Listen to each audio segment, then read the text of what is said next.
अब साहब ये फरमाइएगा कि तहरीके लब्बैक पाकिस्तान दीन को तख्त पर लाकर दस्तूर आइन पाकिस्तान और तमाम कवानीन जो निज़ाम मुल्क को किस तरह से आप चलाएँगे?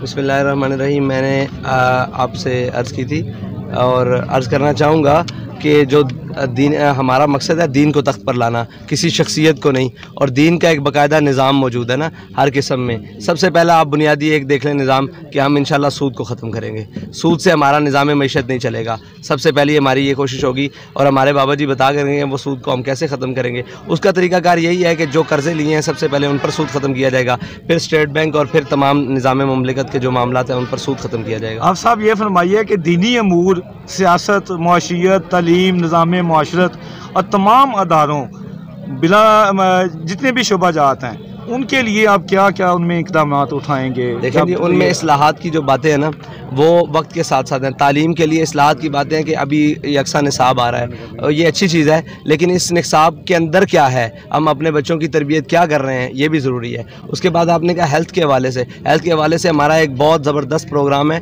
वो अभी इतने छोटे से वक्त में तो नहीं उसको तफसील से बयान किया जा सकता, लेकिन उसके ऊपर काम कर रहा है। और पाकिस्तान का जो मेन रीढ़ की हड्डी की हैसियत रखता है ज़राअत का मामला, वो उसके ऊपर हमारे एक बहुत ज़बरदस्त इस्लाहात पे काम हो रहा है और वो इंशाल्लाह उसको हम लेकर आएंगे। ये सारी बातें मैं 1 बाय 1 पूछूंगा, प्लीज़ थोड़ा सा टाइम। लोगों की तमाम बुनियादी जो ज़रूरियात हैं, मसलन साफ़ पानी है, खालस गज़ा और रहाइश, खालस अदवियात से इलाज, तलीम, जानो माल, इज़्ज़त आबरू की हिफाजत और जल्द हसूल इंसाफ को निज़ाम ज़कात, उशर, खरूज की ज़िम्मेदारियाँ किस तरह से ये चलाएंगे? जब देखें, अगर आपने रियासत में तमाम चीज़ों को यकसा फराहम करना है ना तो उसके लिए ज़रूरी है कि पहले VIP कल्चर को ख़त्म किया जाए। जो VIP कल्चर को सारी मराहत हासिल हैं वो गरीब तक पहुँचाई जाएँ और गरीब के पास जो खाने के जो पानी आ रहा है वो VIPs को पिलाया जाए, तो ये सारा निज़ाम दुरुस्त हो सकता है। और इसके लिए सबसे पहला हमारा कि VIP कल्चर का ख़ात्मा, और दूसरा यह है कि हमारे तमाम ओहदों के प्रोटोकॉल्स ख़त्म। ये ना हो कि हमारे सियासतदान और हमारे ब्यूरोक्रेट्स तो फ्रांस से आया हुआ पानी पिएँ और हमारे मुल्क के शहरियों को यहाँ का साफ़ पानी मुयसर ना हो। उनको भी वही पानी पिलाया जाएगा और उनके लिए दूसरा पानी की रस्तानी होगा, तो फिर ऑटोमेटिकली उस पानी को वो साफ़ करेंगे। और जो बड़े बड़े लोग हैं इनके बच्चों को भी सरकारी स्कूलों में पढ़ाया जाएगा ताकि ये इनके बच्चे किसी प्राइवेट स्कूल में ना पढ़ें और उसका निज़ाम तालीम ठीक हो। अच्छा, आप साहब ये फरमाए कि दीन इस्लाम की तरवीज, तहफ़्फ़ुज़ ख़त्म नबूवत, नामूस रसालत के लिए क्या ज़रूरी इक़दामात उठाएँगे? तहफ़्फ़ुज़ नामूस रिसालत के लिए हमने उठा रखे हैं, ठीक है। उसका आलम इंशाअल्लाह हम तादम मर्ग उसका तो हलफ लिया हुआ है ख़त्म नबूवत के ऊपर और पाकिस्तान के तहफ़्फ़ुज़ के ऊपर। ये सारी चीज़ें हैं। इस्लाम, पाकिस्तान और अवाम लाजिम मलजूम है। फहाशी और बेहयाई, बेरारफ़ी की रोकथाम के लिए क्या क्या इक़दामात करें? देखें जी, फहाशी और बेहयाई की जो फ़रोग़ है ना उसको रियासती सतह पर किया जा रहा है, जिसको तब्दीली का नाम दिया गया था। और उसी सतह पर जनाब आके पूरे इसमें आपकी मीडिया का भी बहुत सारा किरदार है, जिसके अंदर बहुत सारी काली बेड़े हैं। सब तो एक जैसे नहीं हैं, लेकिन बहुत सारी काली बेड़े हैं जिनका नाम लिया जाए तो पर जलते हैं और वो लेने चाहिए। उनका बहुत सारा किरदार रहा है। बैरून ममालिक की फंडिंग्स है इस बेहयाई के पीछे, और बहुत सारे लिबास से लेकर मेकअप से लेकर सारे मामलात हैं। उन सारी चीज़ों के खिलाफ हम नहीं हैं, लेकिन एक हदूद और एक कायदे के अंदर लेकिन हर चीज़ कायदे से बाहर हो रही है। इसको वापसी रियासती कायदे और कानून में लेकर आ सकती है। मतलब इसी सवाल को मैं आगे बढ़ाऊंगा आपके जवाब को कि ख़वातीन के लिए जो लिबास होगा वो राइज करेंगे, क्या करेंगे? मतलब देखें, ख़वातीन का लिबास हम तो नहीं मुकर्रर कर सकते ना, ये रियासत का काम है। और रियासत कैसे मुकर्रर करेगी? वो हद बंदी करेगी कि कम अज़ कम ये इस्लामी मुआशरा है, हमारी कुछ तहज़ीब और अक़दारें हैं, उनको हम छोड़कर कैसे हो सकता है कि यहाँ पे वो चीज़ें और वो मामलात और वो बातें और वो लिबास पहन कर फिरा जाए जिससे हमारी मुआशरे को, हमारे एहसासात को, जज्बात को और हमारी आने वाली नस्लों को नुकसान हो रहा है। तो उस पर तो रोकथाम रियासत में आके किया जा सकता है, वैसे तो नहीं। जी, आप साहब जो सनत और तजारत की तमाम इनवाह अक़साम, उनकी आप तरबियत कैसे होगी? मज़ारात औलिया पर जो गैर शरई रसूमात का वो ख़ात्मा कैसे करेंगे? सनत और तिजारत के ऊपर आपने जो बात की है ना, सबसे पहले 10% वाले लोग ख़त्म करने होंगे। सबसे पहले ताजर को आपने सहूलियात फराम करनी होंगी। वो इसलिए नहीं कि वो अमीर से अमीर तर हो जाए, बल्कि इस शर्त पर कि वो गरीब को साथ लेकर चले, वो गरीब के ख़यालात रखे और गरीब के एहसासात और उसके मामलात का ख्याल रखे, तो उसको साथ लेकर चलेंगे तो सनत और तिजारत चल सकती है, वरना तो नहीं। और सनत और तिजारत को IMF और FATF के बोझ तले निकालना है। अच्छा आप साहब, मुआशी खुशहाली के लिए किसानों या काश्तकारों, उसके लिए ज़राअत की जो तालीम है, पानी, बिजली, खाद और आलाते ज़राअत के बारे में क्या पॉलिसी होगी तरीके लब्बैक की? सबसे पहले तो वो पॉलिसी ख़त्म करनी है जिसके ऊपर आज किसान दबा हुआ है, वो है सूद। वो बोरी लेकर आता है सूद के ऊपर और फिर वो फंस जाता है। उसकी फसल अच्छी हो ना, देखिए फसल का मामला जो है वो आधा मेहनत पर है और पूरा फजल के ऊपर है, रहमत के ऊपर है। अगर अल्लाह ताला उसके ऊपर करम करे तो फजल, ये तो अल्लाह ताला का एक काम है ना, निज़ाम।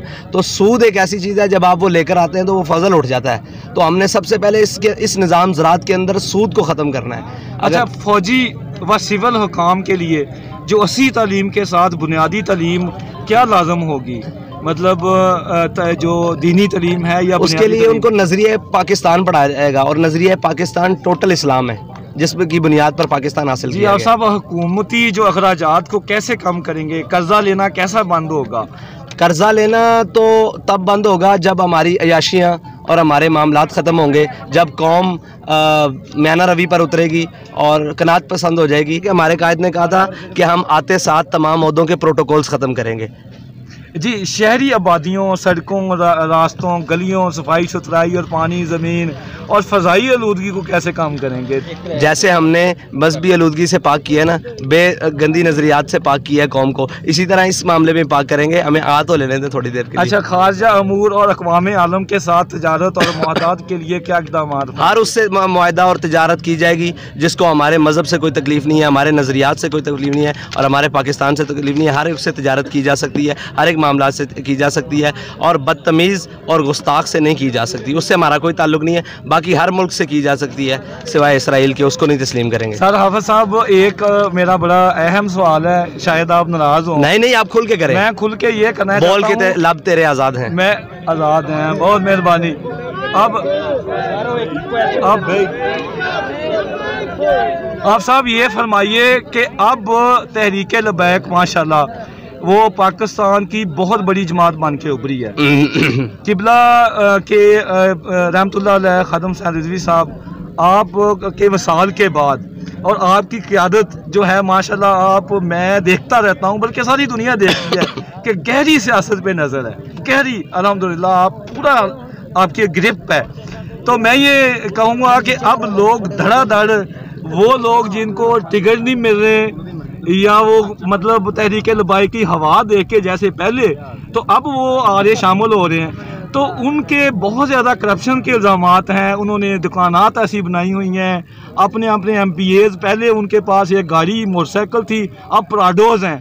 तो अब वो आप क्या करेंगे जब कैंडिडेट का चुनाव होगा कि एक आम बंदा जिसके पास डिग्री भी हो और वो आपका वर्कर भी हो और फिर उसके बाद उसका विजन भी हो और मुकम्मल तौर पे तहरीक लबैक के मुताबिक वो चलता हो, लेकिन उसके मुकाबले में अगर कोई बहुत बड़ी शख्सियत जिसको आम सियासी लोग कहते हैं फिर वो शामिल हो रहा है, वो हो रहा है, तो फिर आप किस तरह से वो मुआवजा कर? हमारा स्कूटरी सिस्टम आपने पहले भी देखा, आप हमारे पास रहे हैं। इंशाल्लाह ऐसी चीज़ों से हम मुतासर होने वाले नहीं हैं। बड़े बड़े लोग बैग्स लेके हमारे दरवाजे पर बैठे रहते हैं, हमने कभी उसका नहीं माना ना। हमारा मामला वो जो हैं सारे वो पैसे और इस मामला हम किसी के कद से मुतासर होते हैं। हम नज़रियाती सियासत करते हैं और नज़रियात ना बिकने वाली और ना झुकने वाली, और हमारे साथ बंदे भी वो आएंगे अगर वो तौबा करके आते हैं तो तौबा का रास्ता हर एक के लिए खुला हुआ है। उनको हम तौबा का इजाज़त देंगे, वो सारा कुछ कौम के सपुर्द करेंगे जो उन्होंने किया है, उसके बाद हम उन्हें सियासत की इजाज़त देंगे। वरना तहरीक लबैक में करप्शन